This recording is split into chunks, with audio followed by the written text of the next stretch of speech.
La revista El Doctor en Casa presenta su programa El Doctor en Casa TV.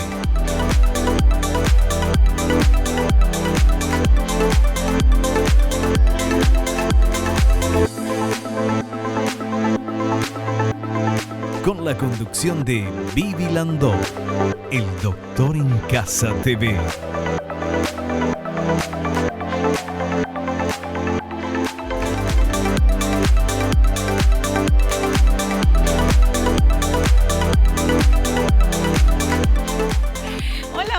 ¿Cómo están todos? Muy, pero muy bienvenidos. Esto es El Doctor en Casa. Hoy vamos a hablar de implantes inmediatos tras la extracción dental con el doctor César Blaires. Y veamos, por favor, esta placa que nos indica cuánto sigue.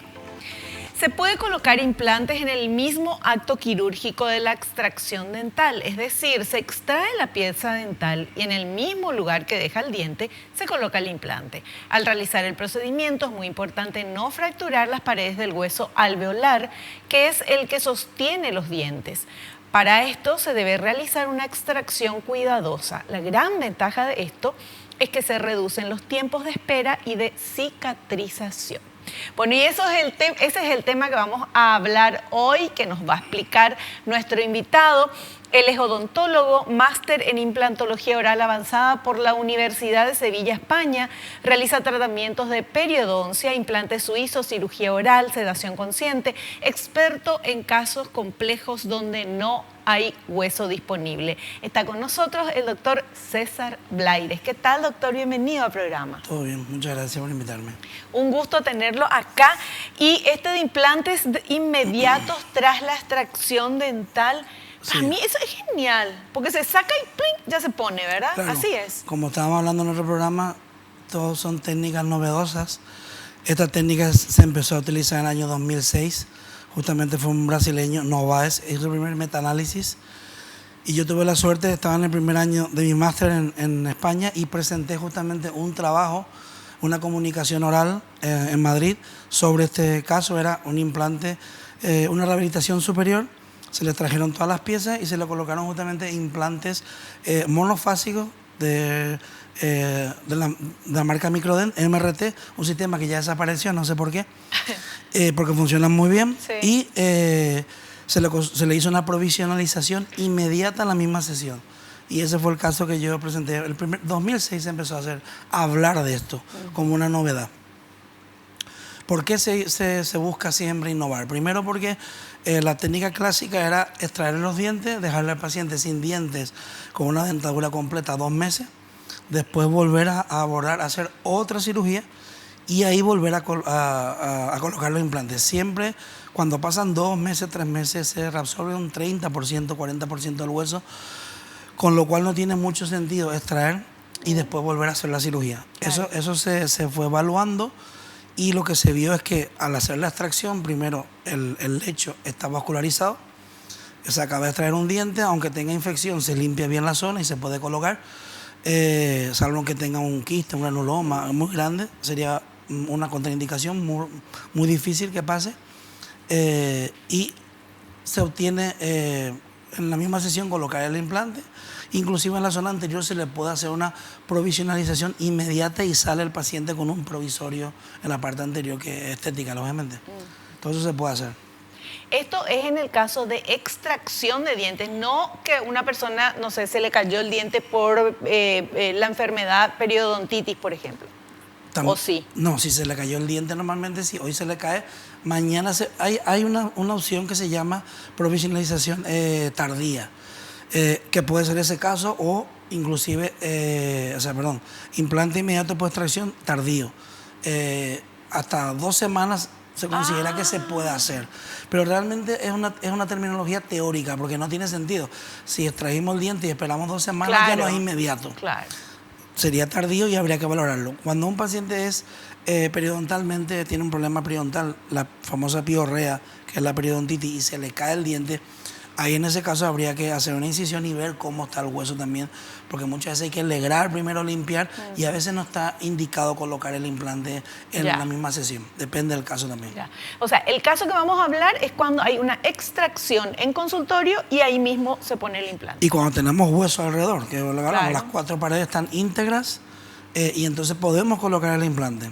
Entonces, muy importante por eso, cuando hay pacientes me dicen, bueno, yo en mi seguro que me saquen el diente y después van a ponerme el implante. No le decimos porque una extracción se puede hacer, sacar el diente, pero si fractura la tabla, sobre todo la de fuera, la vestibular, al final no tenemos el soporte donde colocar el implante. Tenemos que hacer un injerto, una regeneración, o sea, complica el tratamiento y el presupuesto también sube. Claro. Sin embargo, si hacemos la misma sesión nosotros, hacemos una extracción muy cuidadosa y mantenemos todo el hueso para poder colocar el implante en el mismo acto. Perfecto. Bueno, vamos a hacer un pequeño corte y volvemos ya.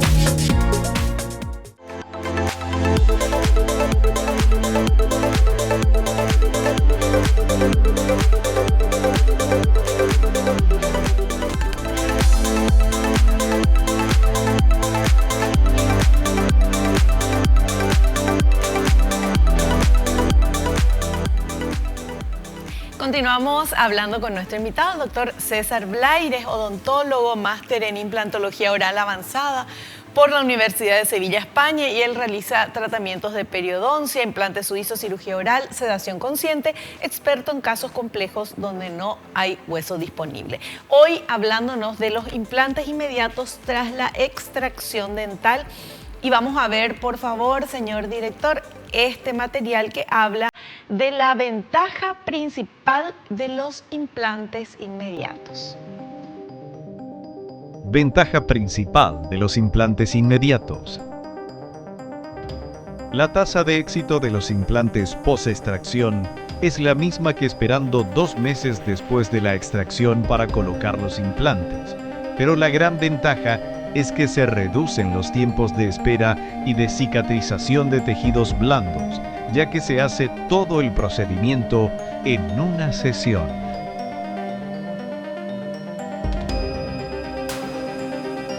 La tasa de supervivencia de los implantes es la misma. De hecho, como hablamos antes, reducimos los tiempos de cirugía, es una sola cirugía.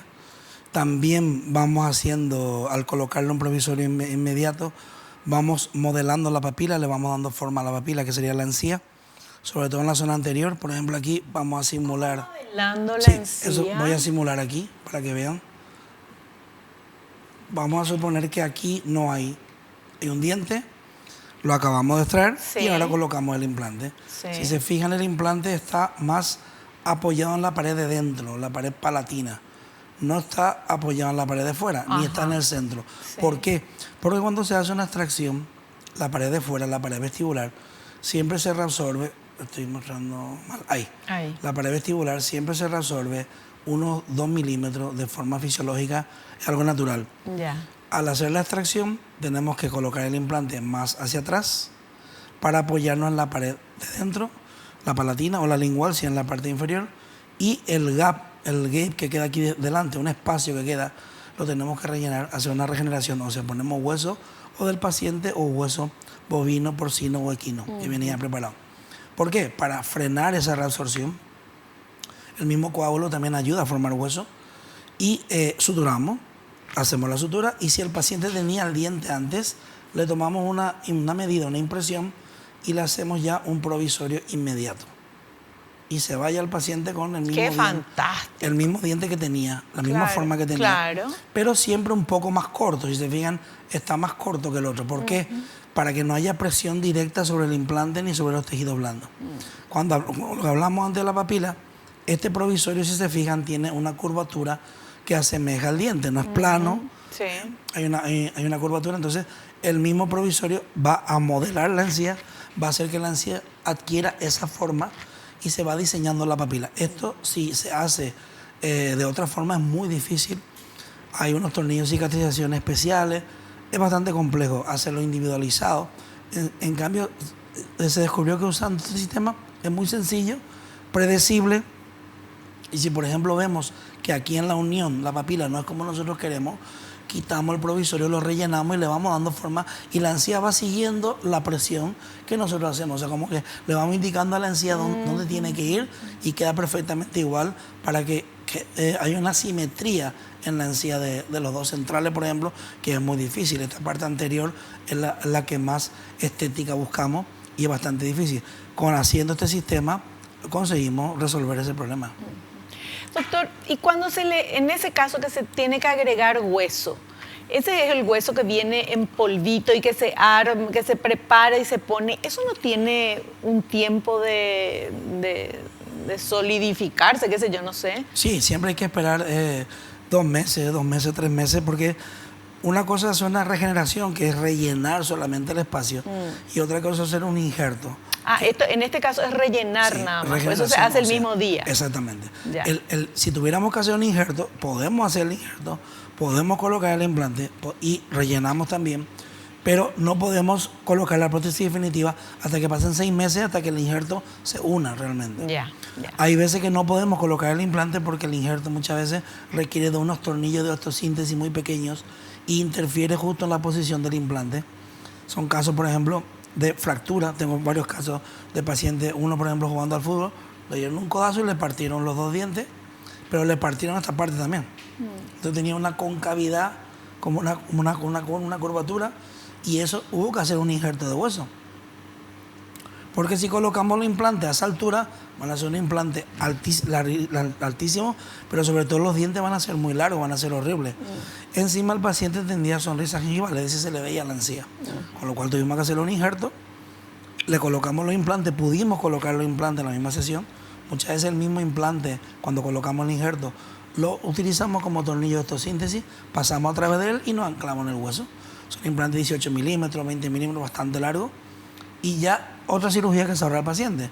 Colocamos, suturamos y no le ponemos un provisorio, lógicamente. Claro. Esperamos que pasen 15 días que esto cicatrice y le colocamos el provisorio. Y ya va la parte de conformación de la encía. Perfecto. Doctor, y cuando la persona, que no es implante lo que le voy a preguntar, cuando la persona tiene esa sonrisa gingival, que es cuando se ve mucha encía y el diente más chiquitito, ¿qué es lo que se hace? Hay que ver el grado de sonrisa gingival. Si se ven 2 milímetros, 3 milímetros, se puede hacer una gingivectomía, una gingivoplastia, con un bisturí, con una fresa, se va recortando y modelando y se le da esa forma y subimos los 2-3 milímetros. Si es más de 3 milímetros, 5, 8, 10 milímetros, hay que hacer un reposicionamiento labial. Es una cirugía más compleja. Hay que quitarle el frenillo, una frenectomía, hacer una incisión muy arriba. Vamos a suponer que sería aquí aproximadamente la incisión. Estamos hablando aquí arriba. Arriba, sí. En el labio ya, aquí hacemos la incisión y llegamos hasta aquí. Y ese labio sobrante, ese tejido sobrante, lo quitamos y suturamos de aquí hasta aquí. Entonces el labio se reposiciona más abajo. ¿El labio? El labio. Pero no se hace la encía. Sí, nosotros tocamos esta parte de la encía, pero también nos metemos en el labio, porque el problema es muscular, el labio está alto. No tocamos músculo, lo que tocamos es la encía, la parte de fuera, y eso es lo que bajamos. No llegamos a entrar. Hacemos el dibujo aquí, por ejemplo, hasta aquí. Normalmente se hace de aquí a aquí, de primer premolar o segundo premolar, porque si hacemos solo de canino, tiende a subir otra vez. Hacemos así, son casos severos, 10 milímetros, 15 milímetros. También tengo casos que he hecho por mí. Hacemos así y llegamos hasta aquí. Mi dedo prácticamente. Esa incisión empieza aquí y empieza aquí. Sacamos ese tejido que es 1 milímetro y suturamos la parte superior con la inferior. Y el labio se reposiciona totalmente. El labio se reposiciona, pero no se toca el labio, se toca la encía, ¿no? La encía, pero la encía... Entendí mal. No, entendiste bien. Se toca la encía de aquí y la base del labio, la parte se baja también, claro. Se sutura. Hacemos un reposicionamiento labial. Por eso. ¿Y cómo cambia la sonrisa esa persona? Totalmente. Una persona que cuando habla, hay personas que cuando habla se le ve ya la encía, cuando se ríe se le va a ver más. Pues esos son los pacientes que están indicados para ese tipo de técnica. Fantástico. Bueno, yo de curiosa ya le pregunté otra cosa que no tenía nada que ver con el tema de hoy, que es implantes inmediatos tras la extracción dental, pero así vamos aprendiendo. Hacemos un cortecito. No, tenemos todavía, ¿verdad? ¿O tenemos que hacer corte? Hacemos el corte. Perfecto, volvemos ya.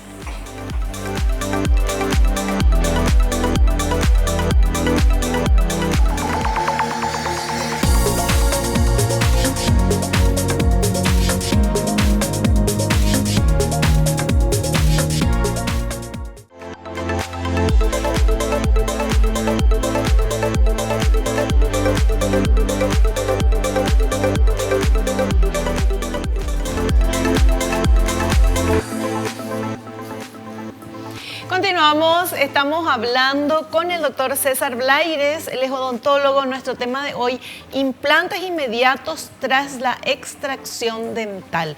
Y veamos por favor este otro material. Longitud del implante. Se debe colocar el implante con una longitud superior al diente extraído de mínimo 3 milímetros. Lo ideal es que supere esta longitud. Con eso se garantiza que el implante se ancle en un lecho óseo firme, evitando el fracaso del procedimiento.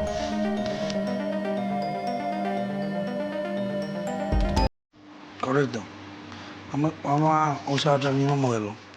Si nos fijamos aquí, el implante es bastante largo. Sí.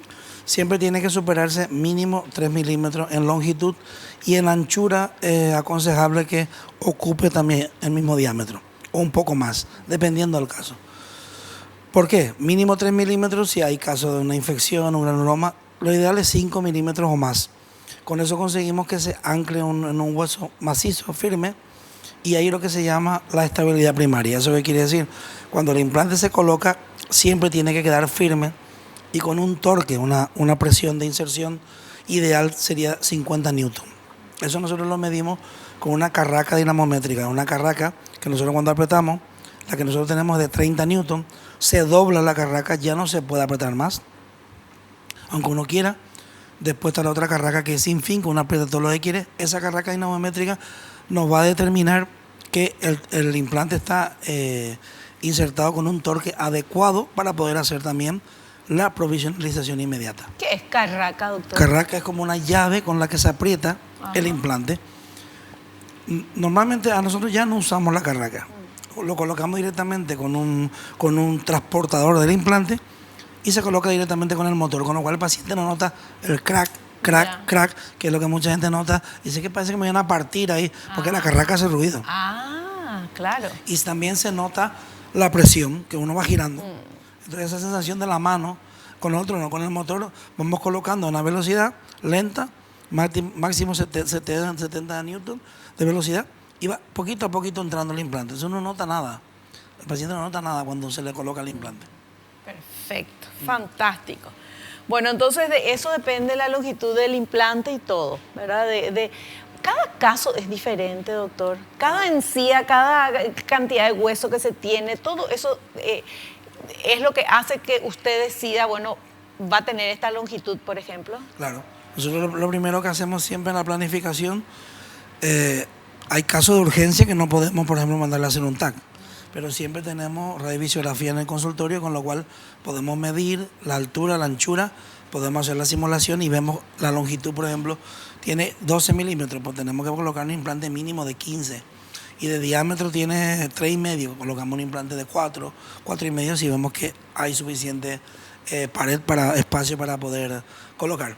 Pero lo ideal siempre es planificar y mandar a hacer un TAC antes para ver el hueso en situación de las 3 dimensiones, altura, anchura y profundidad. Si no, usted tenía un caso que vino el paciente con el diente roto, el lateral partido por aquí, en el aire, doblado. Entonces hubo que sacarle el diente. Como tenía el diente, lo colocamos en su lugar, le tomamos una impresión, una medida. Con eso teníamos para hacerle el provisorio. Le sacamos el diente, le colocamos el implante y le colocamos el provisorio y un puntito. Y se va para casa. En 40 minutos tiene el problema resuelto. Resuelto, qué maravilla, qué maravilla. Bueno, y ahora veamos este otro material que habla de la angulación al colocar los implantes y evidentemente es muy importante eso. A ver. La angulación al colocar el implante es muy importante. Sobre todo en el sector anterior, la posición debe ser lingualo-palatina, es decir, hacia adentro. No hacerlo así provocará la reabsorción de la pared vestibular, es decir, hacia afuera. Se debe rellenar el gap, que es el espacio que se produce, con hueso particulado del paciente o heterólogo, es decir, bovino, porcino o equino.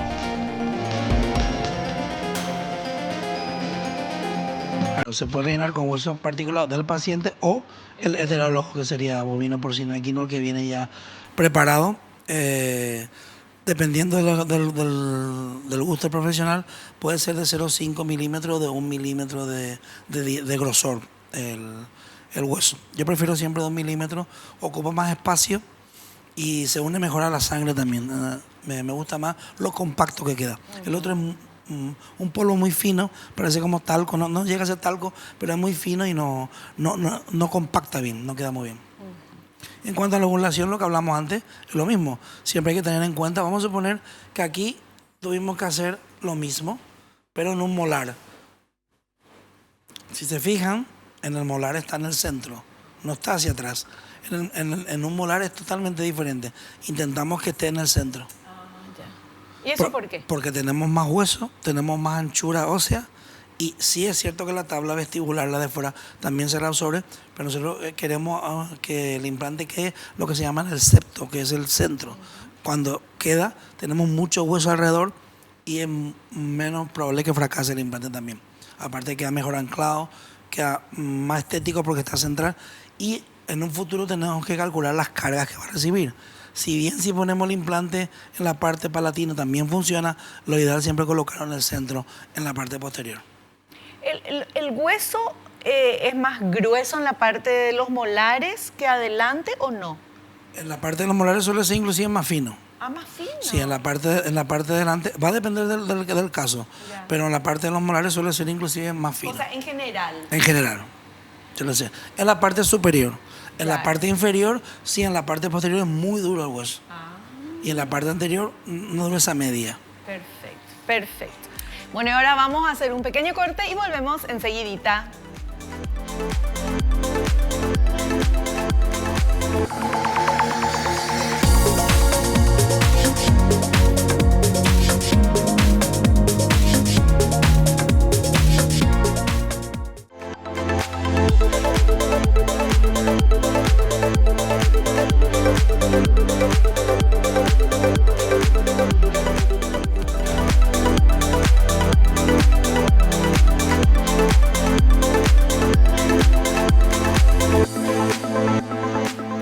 Bueno, ahora vamos a ver este material que habla de los aspectos que se tienen que tener en cuenta para la osteointegración y el resultado final.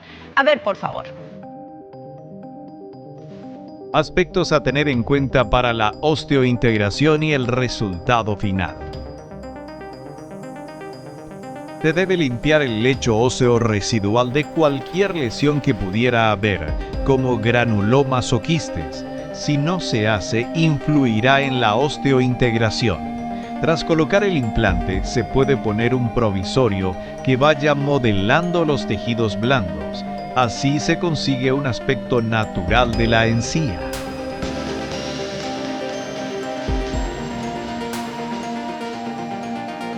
Casi siempre cuando hacemos una extracción es porque es un diente, una pieza anterior o posterior que está perdida. Casi siempre son tratamientos que tenían hecho tratamiento de conducto, han fallado, ya sea por fractura, o tiene un quiste de repetición, o tiene una fístula que siempre sale, se le ha hecho una rendodoncia, no funciona, y entonces hay que extraer.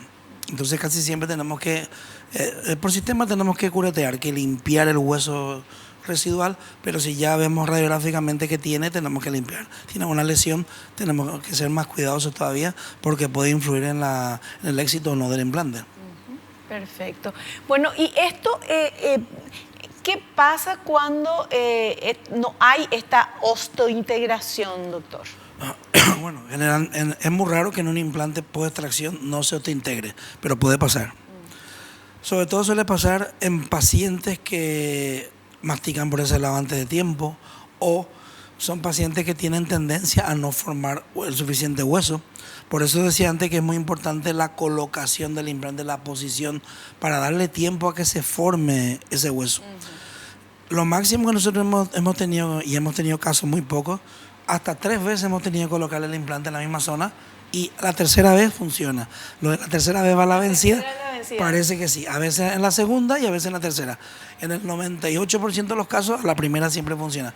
Y eso se puede decir que se usa una expresión que está equivocada: rechazaste el implante. No se rechaza el implante porque es biocompatible, porque es titanio.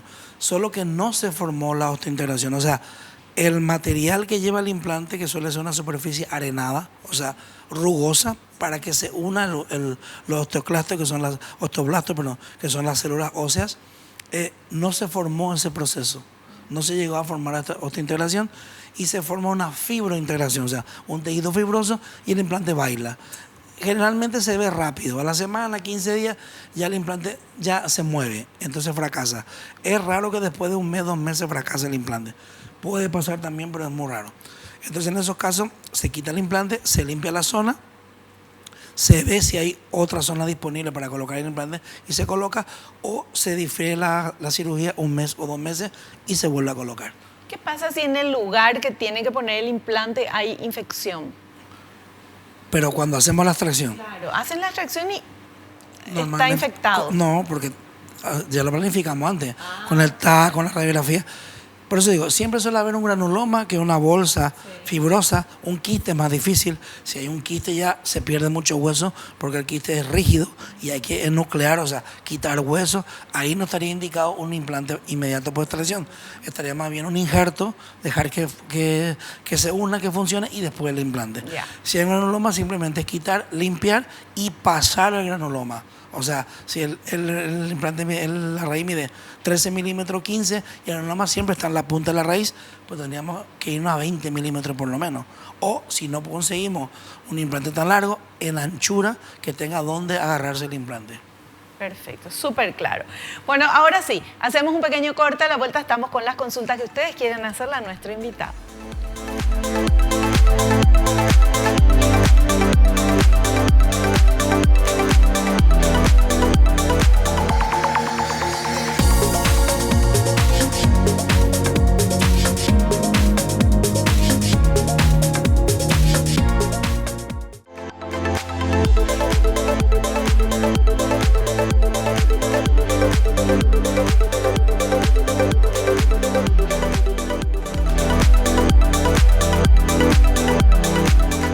Bueno, y vamos a ver las consultas que ustedes quieren hacerle a nuestro invitado. Vamos con esta primera pregunta, por favor. A largo plazo, estéticamente, ¿se nota la diferencia entre un implante y los dientes naturales? Buena pregunta. Entre el diente natural y el implante a nivel raíz no va a notar, pero sí la corona, porque la corona suele ser metal cerámica y no cambia de color, y los dientes sí van oscureciéndose.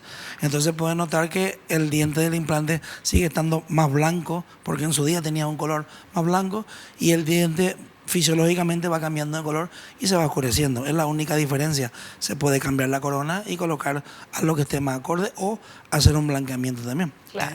Los dientes naturales, claro. Claro.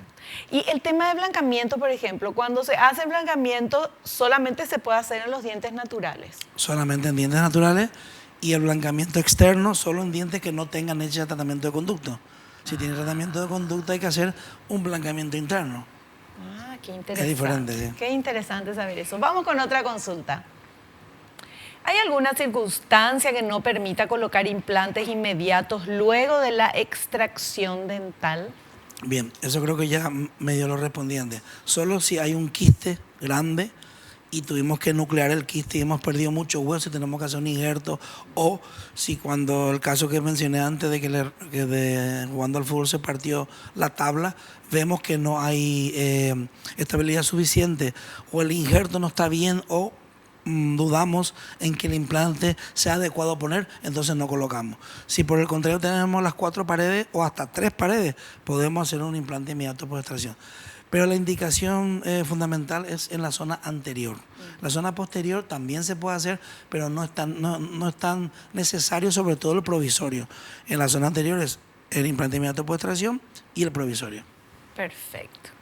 Tenemos más consultas. A ver, por favor. ¿Cómo se procede si no ocurre correctamente la osteointegración del implante? Bien. Lo que hablamos antes, si no se produce la osteointegración, se produce una fibrointegración. Se forma un tejido blando que no es hueso y el implante queda bailando, se mueve o parece que el mismo cuerpo lo va expulsando como un cuerpo extraño, aunque no lo sea. Si pasa eso, hay que retirar el implante, limpiar la zona de tejido fibroso, dejar que sangre y si se ve que hay suficiente hueso, se puede colocar otro implante en el mismo acto con otra angulación o con otra posición y si no se ve que hay suficiente hueso, se puede regenerar, suturar, esperar 2 meses o simplemente suturar y esperar también 2 meses a una nueva colocación. Perfecto. Vamos con otra consulta. ¿Qué cuidados se debe tener al llevar la prótesis provisoria? Sí, lo primero, como dijimos antes, el provisorio no tiene que estar en contacto a la hora de masticar. Siempre se quita 1 milímetro en el borde incisal donde corta y en la parte posterior, en la barriga donde digamos no está el paciente, no tiene que haber contacto. Y hay que decirle al paciente que por ahí no puede comer, ni pan de sándwich, nada. Comía algo blandito, un quesito, nada. No tiene que masticar nada. ese lado. Por ese lado no puede comer, porque justamente ese implante se está formando hueso y ya al darle una corona provisoria le estamos dando la opción de la masticación. Entonces no es conveniente. Por lo menos 1 mes tiene que dejar esa zona libre y después ya puede masticar siempre cosas blandas, pero ya puede comer de todo. Perfecto. Bueno, estas son todas las consultas que tenemos hoy para hacerle que ustedes enviaron para nuestro invitado. Pero a mí me gustaría, doctor, que usted nos comente dónde atiende y que nos cuente un poco más, porque sé que tiene una cantidad de aparatología y un montón de cosas. Sí. En Asunción estamos en el Instituto Randall 2, planta 2, consultorio 1. Efectivamente, todo el equipo que tenemos importado desde España, donde yo estuve ejerciendo 30 años. Lo primero que usamos cuando el paciente llega, le hacemos una ficha clínica, donde vemos las enfermedades que tiene, en fin, hacemos un estudio de todo lo que el paciente necesita, medicación. Después le hacemos una radiovisiografía computarizada. Eso es como la radiovisiografía computarizada. Radiovisiografía. Es un RVG que se encuentra. ¿Eso qué es? Tomamos la radiografía con un aparato de rayos X, pero en vez de que el captador sea el papelito que siempre usamos y se revela en una caja con un líquido que es un revelador, agua y fijador, que está en un momento, y aparte no es exacto, se dispara directamente en un cargador, en un captador, perdón, que va con un cable y salta la imagen en la pantalla automáticamente. 1 o 2 segundos y se ve la imagen en la pantalla. Con lo cual podemos simular la cirugía, podemos medir la anchura del espacio donde vamos a trabajar, podemos colocar un implante de diferentes plataformas, diferentes anchuras, longitud, sistema. Le podemos explicar al paciente si tiene una lesión, si tenemos que hacerle algún tipo de cirugía previa o en la misma cirugía. Todo eso se lo explicamos. Entonces ya el paciente sale con toda esa información. Eso es la radiovisiografía. Es un aparato muy útil. O sea, ahí se ve cómo está la boca, en qué momento, cómo están los huesos, los dientes, sí, la raíz, todo. Solamente nos faltaría la tercera dimensión, que es la profundidad, y por eso después le mandamos a hacer un TAC. Pero ya con eso nosotros tenemos un diagnóstico, ya vemos qué tipo de cirugía va a necesitar, qué complicaciones podemos tener. El grosor también de los según los la angulación que coloquemos, podemos ver inclusive hasta la anchura. Anchura podemos ver. Pero no tenemos los cortes tomográficos con el TAC, donde se hace en 3D y podemos ver diferentes ángulos. Y aparte, cuando hacemos una tomografía, nos marcan los nervios, donde no podemos tocar, la altura del seno, el espacio, qué altura real tenemos. Todo eso es muy importante, y no abrir y encontrarnos con que no se podía, o resulta que ahora no tengo ese material. Eso no puede pasar. Eso es una mala planificación. Nosotros siempre tenemos implantes, tenemos hueso, membrana, hueso en bloque, todo tenemos, porque hay veces que planificamos una cirugía y después vemos que el hueso no responde como nosotros queremos y tenemos que hacer algún tipo de injerto, ¿algo? Tenemos que solventar la cirugía. ¿Qué tipo de sorpresa se puede llevar un profesional al al abrir como para poner un implante sin haber hecho todo esto antes? Si no hacemos la planificación, podemos encontrarnos desde que no se puede poner el implante, porque no preveímos que el hueso en esa zona no se podía poner, o la técnica que se pensaba que se iba a usar no se puede hacer. Por ejemplo, en este modelo vemos aquí se pusieron implantes sin planificación. Sí. Es un implante es un grosor de hueso muy habitual, 1 milímetro, 1,5 milímetros. La gente piensa que vienen bloques de hueso, ojalá, así suele venir la gente. Ponen los implantes, pero esto no sirve. Este implante está en el aire. Claro. Estos se van a caer solos, o cuando se le coloque la prótesis y se mastique, se van a caer. Entonces en este caso teníamos que hacer una expansión, ensanchar el hueso para colocar los implantes y hacer una regeneración. Si yo no veo esto en 3 dimensiones, pues yo me imagino que tengo un hueso muy bueno, porque en altura es bueno, claro, pero en anchura es pésimo. Entonces ahí estoy cometiendo un grave error de planificación. Después otra cosa que podemos encontrarnos en la parte superior. En la parte superior posterior tenemos una arteria que se llama la arteria palatina. Tenemos que saber por dónde discurre esa arteria. Para no tocar. Si tocamos esa arteria es como abrir una canilla y sale sangre. Ahí no podemos parar.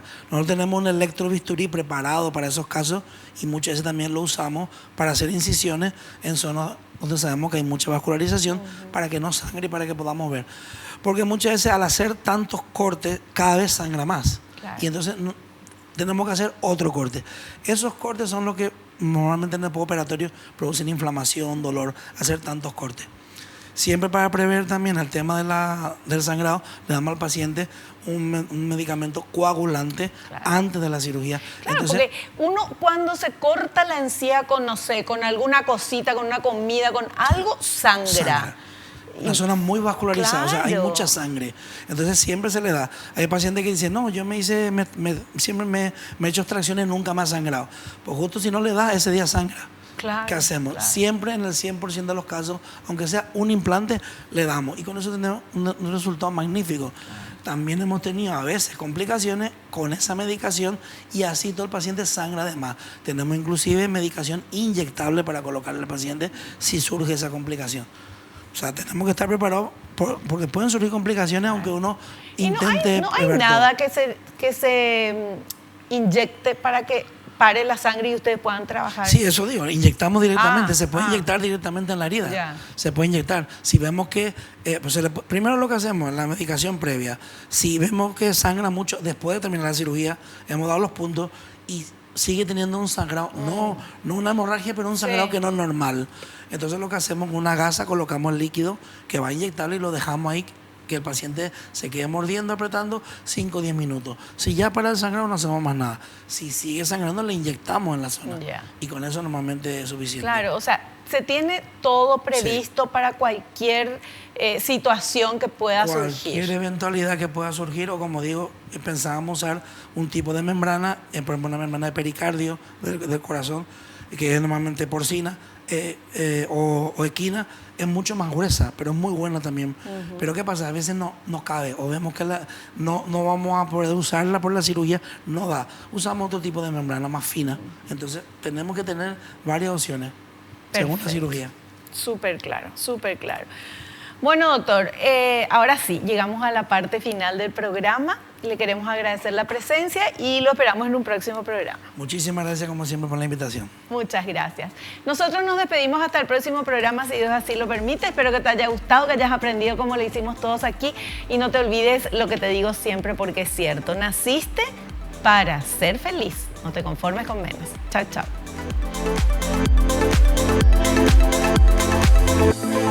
La revista El Doctor en Casa presentó a Vivi Landó en el programa El Doctor en Casa TV.